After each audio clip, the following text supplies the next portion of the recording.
Ibu itu kembali lagi nih guys, marah-marah ke Ais ya. Turun sekarang, itu angkot kamu katanya. Dan anehnya nih guys, setelah percakapan tadi ya, setelah ibu-ibu tadi menunjuk, bus itu tiba-tiba berhenti dan di dekatnya terdapat angkot nomor 11. Sesuai dengan perkataan ibu-ibu tadi.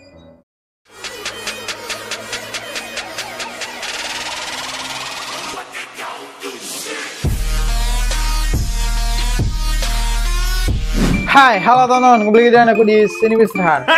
Di video kali ini kita bakal reaction tentang video random. Enggak sih guys, karena aku bakal cerita nih tentang sebuah kejadian ya yang dialami seorang penumpang bus. Namun masih berkaitan dengan dunia otomotif ya guys, yang mana bakal aku ceritakan ini kayaknya sedikit horor, sedikit serem ya. Jadi ya konten kali ini emang sedikit agak lain ya guys ya, daripada konten biasanya dimana aku seringnya nge-reaction ya kan. Oke lah, seperti biasa sebelum kita masuk ke videonya, kita bakal absen dulu nih untuk yang udah like dan juga yang udah komen di video sebelumnya ya.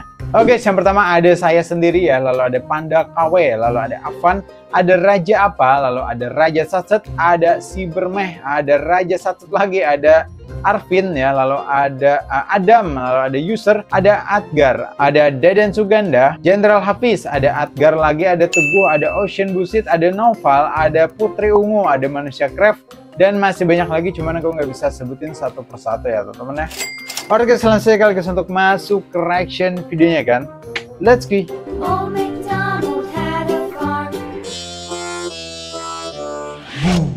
Oh ya, disclaimer dulu nih guys, untuk video kali ini itu aku rangkum dari berbagai sumber ya, baik itu dari artikel, dari video, atau dari forum yang emang menyangkut tentang cerita yang bakal aku ceritakan ini guys. Jadi ya bukan murni karangan aku, tapi aku cukup merangkumnya aja supaya kalian paham, supaya mudah dicerna oleh kalian semua ya. Ya buat kalian para pendengar, semoga nyaman lah mencerna daripada cerita yang bakal aku ceritakan.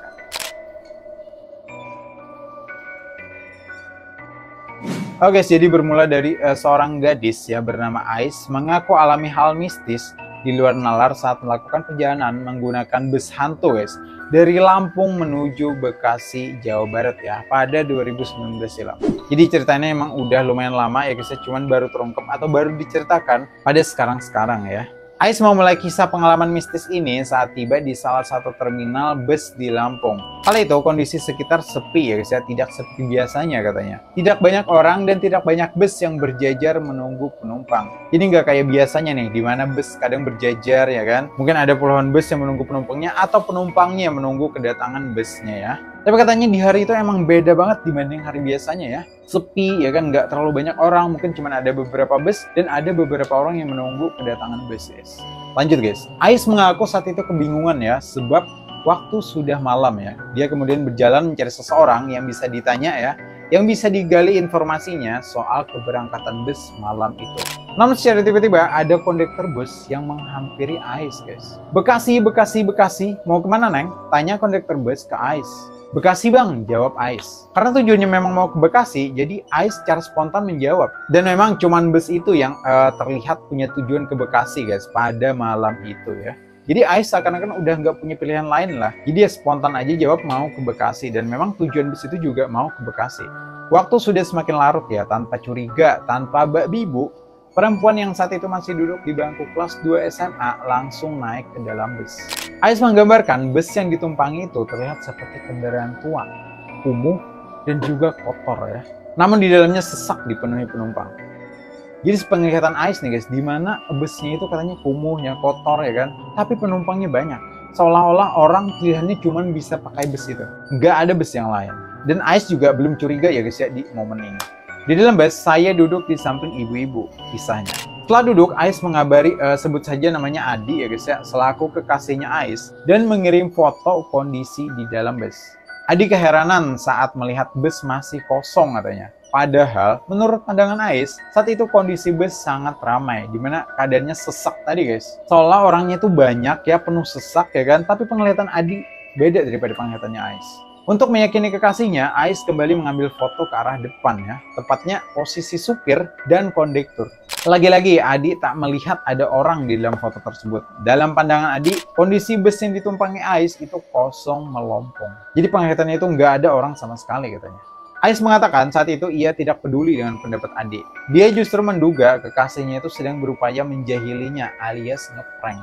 Kan ya biasa lah ya, kekasih kadang suka iseng dikit ya kan, jahil dikit ya. Tapi sebenarnya Adi berkata jujur ya, cuman Ais-nya aja yang nggak percaya dengan perkataan si Adi.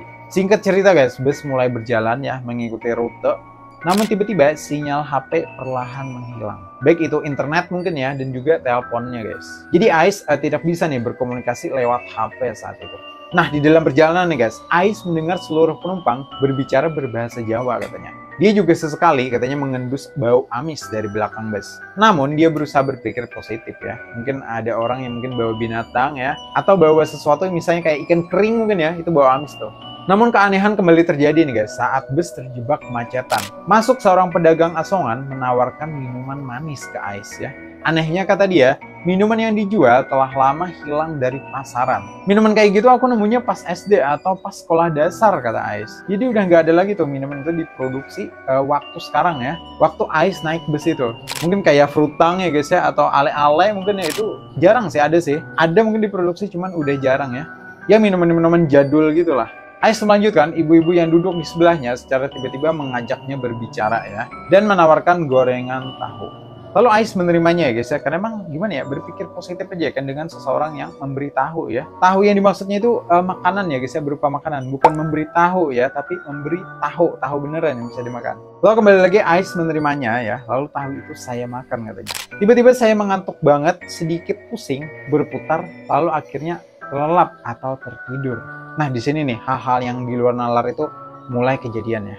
Singkat cerita lagi, bangun dari tidur ya, Ais dihampiri oleh kondektur untuk menagih ongkos perjalanan. Dia lantas memberikan uang sebesar Rp50.000 dan dikembalikan Rp20.000. Padahal kata dia seharusnya ongkos bus waktu itu Rp45.000 dengan tujuan Lampung Bekasi ya, dimana harusnya kembaliannya cuma Rp5.000 ya kan, karena ngasihnya Rp50.000 ya, dan seharusnya ongkosnya itu Rp45.000, jadi otomatis kembaliannya Rp5.000 ya guys ya, bukan Rp20.000. Masih dalam perjalanan nih, ponsel Ais yang saat itu tak mendapat sinyal tiba-tiba berbunyi guys. Puluhan panggilan terjawab serta pesan WhatsApp dari orang tua menumpuk belum dibalas.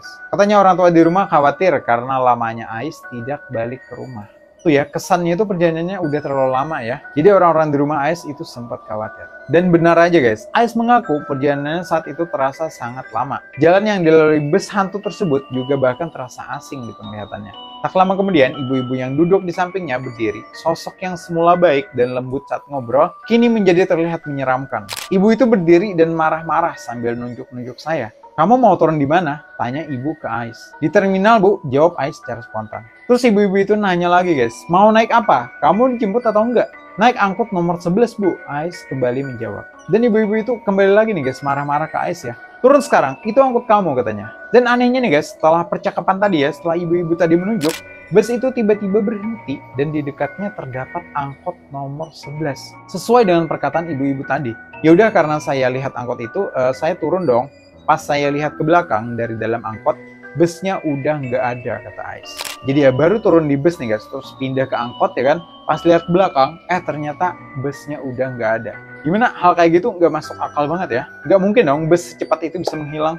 Nah lanjut lagi cerita di dalam angkot, saya ngabarin orang rumah kata Ais. Setelah itu saya bengong, pikiran saya kosong pas sampai depan gang rumah saya, untung orang tua saya nunggu katanya. Jadi ayah saya saat itu yang berhentikan angkot. Saya nggak ngomong apa-apa, sampai situ saya masih ngeblank. Jadi ya di situ pikiran udah kosong ya guys ya, pandangan juga udah mulai tidak normal seperti biasanya. Dari kejadian itu saya tiap malam gak bisa tidur katanya. Selalu kebayang ya sama ibu-ibu di dalam bus, dia kayak muncul sayup-sayup di setiap malam. Jadi terngiang-ngiang banget guys sosok ibu-ibu yang sempat marah-marah ke Ais waktu di dalam bus ya. Jadi ya kesimpulannya kembali nih guys, untuk kita sendiri ada baiknya mungkin setiap mau naik transportasi ya, apapun itu ya guys ya, usahakan dimulai dengan doa ya. Usahakan minta keselamatan ya, minta dilindungi ya guys ya dalam setiap perjalanan. Apapun itu kepercayaannya, kita punya Tuhan masing-masing ya kan. Kita bisa lebih waspada lagi nih khususnya untuk kita yang mau naik transportasi ya.